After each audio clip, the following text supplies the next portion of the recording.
c'est une évidence que tout le monde aspire à la qualité. Donc, ce qu'on ne comprend pas, c'est qu'effectivement, que les gens ne s'approprient pas ce concept de qualité.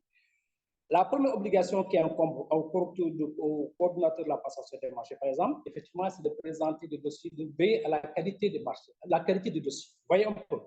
Donc, aujourd'hui, au Sénégal, de plus en plus, vous vous rendez compte, lorsque vous regardez parfois des enseignes, les enseignes publicitaires, vous voyez, par exemple, certifié à la norme ISO temps.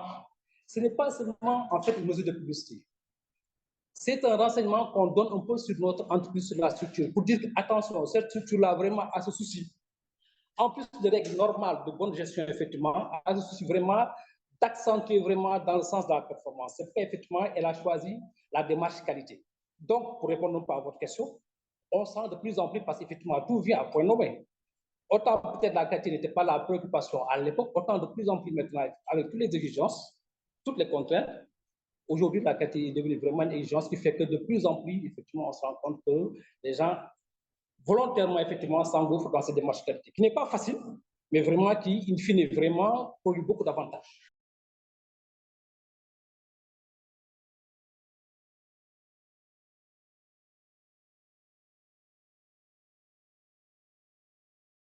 C'est assez contraignant, c'est sûr, parce qu'effectivement, adopter la démarche qualité, c'est s'astreindre volontairement, effectivement, à adopter une démarche qu'on ne vous impose pas.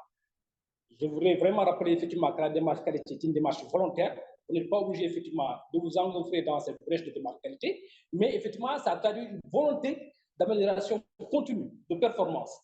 Donc, si vous êtes dans les marchés publics, effectivement, et que vous voulez vous améliorer en plus du code de marché, effectivement, prendre des procédures de qualité, mais il va sans dire qu'effectivement, cette vision que vous avez pour les marchés publics, elle s'applique aussi, effectivement, pour les PPP. Parce que les PPP, c'est nouveau, ce n'est pas un phénomène nouveau, mais c'est relativement nouveau dans notre paysage, effectivement, institutionnel au Sénégal. Donc, effectivement, ce qui est valable pour les marchés publics aussi est valable pour les PPP. On a toujours besoin de qualité partout, comme je vous ai dit à l'entame.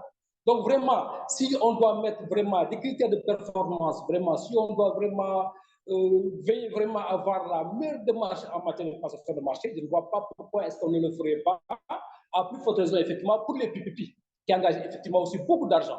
Les PPP, comme les marchés, ont une vocation, une finalité, mettre des ouvrages, mettre des services à la disposition des populations. Donc, effectivement, cette qualité qu'on demande dans la passation des marchés, on la demande aussi dans la passation des PPP.